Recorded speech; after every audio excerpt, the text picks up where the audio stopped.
আপনি এভাবে সরাসরি প্রশ্ন করতে পারেন না যে কোন সিন্ডিকেটকে ইঙ্গিত করছেন সে বিষয়টা বলবেন একটু।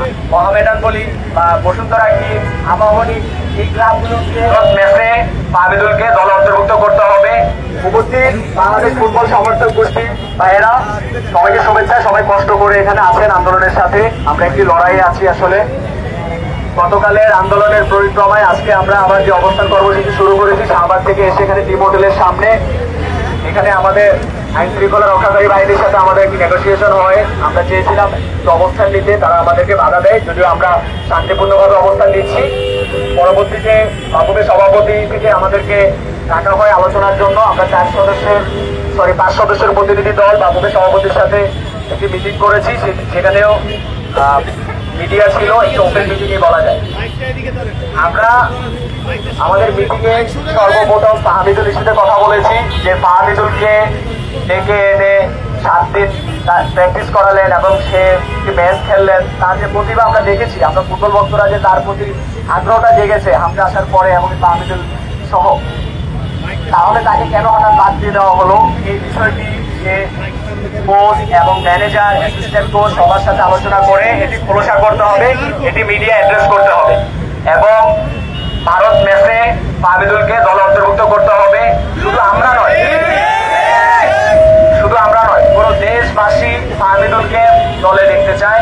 আমরা এটি তাদেরকে জানিয়েছি, যেহেতু আমরা সেখানে প্রতিনিধি হিসেবে দিয়েছি।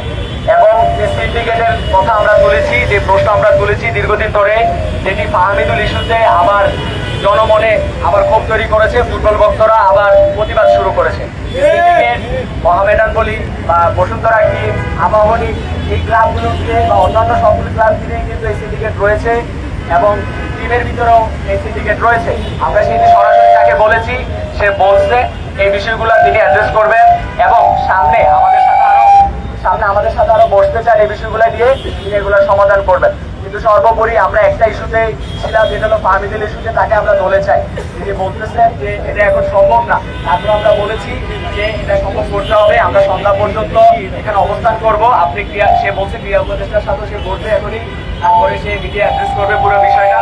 তো আমরা অপেক্ষা করতেছি, সন্ধ্যার ভিতরে একটি ভালো সংবাদ আমরা পাবো ফাহামিদুল ইস্যুতে, যে আমরা ফাহামিদুলকে দলে চাই এবং ফুটবল ক্রিকেটের সিন্ডিকেট, সেই সিন্ডিকেটে তিনি হাত দিবেন এমনটাই আমরা কামনা করতেছি এবং এমনটাই আমরা বলে এসেছি এবং অমিত বাকি বিস্তারিত বলবেন। প্রশ্নটা হচ্ছে ভাই, এই যে আপনারা যে সিন্ডিকেটের কথা বলছেন, কারা কারা আসলে সিন্ডিকেটের সাথে জড়িত নাম উল্লেখ করে বলবেন এবং কোন সিন্ডিকেটকে ইঙ্গিত করছেন সে বিষয়টা বলবেন। আসলে কারা কারা এই সিন্ডিকেটের সাথে জড়িত ভিতরের কথা তো আমি এখন ফাইনাল রেজাল্ট আসার আগে বলতে পারতেছি না। তো রেফারেন্স আছে দেখে তো সিন্ডিকেট না থাকলে তো হিসাব করে নাই। আমরা এই অভিযোগটা জানাইছি, সে বলছে যে এটা সে তদন্ত করবে, তদন্ত করে যে কনক্লুশন আসবে এটা জানাবে। আপনি সেটা পর্যন্ত অপেক্ষা করেন, ঠিক আছে? আপনি এভাবে সরাসরি প্রশ্ন করতে পারেন না যে আমরা মাঝে না অ্যাড্রেস করে, এটা আপনার কাজ। আর সিন্ডিকেটের সাথে কে কে জড়িত, সিন্ডিকেট না থাকলে নবাবরে এমনি বাইর করতে দাবি যদি না মানা হয় সন্ধ্যা পর্যন্ত আমরা অপেক্ষা করব। এর মধ্যে তিনি এখন ক্রীড়া প্রতিষ্ঠান দেখা করতে গেছে, দেখা করে আসে সে বলছে যে 1-1.5 ঘন্টার মধ্যে এসে সে মিডিয়ার সামনে বাদ করার রিজনটা কি এটা ক্লিয়ার করবে।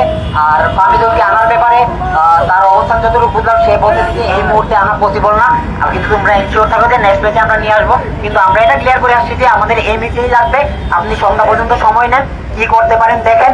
যেহেতু আমরা এই জায়গায় 5 জন যারা গেছিলাম তারাই সব সিদ্ধান্ত দিতে পারি না, কারণ এই জায়গায় আমাদের সাথে অনেকেই আছে, ঠিক আছে? আমরা 5 জন একটা ডিসিশন ভোট করে দিয়ে আসা সম্ভব না। আমরা বলে আসছি আমরাও আমাদের সবার সাথে কথা বলে দেখি যে এই বিষয়ে কি করা যায়, আর আপনিও আপনার পক্ষ থেকে চেষ্টা করেন সন্ধ্যা পর্যন্ত, দেখেন তাকে কোনোভাবে ইনক্লুড করা যায় কিনা, আর সবগুলো বিষয়ে অ্যাড্রেস করেন।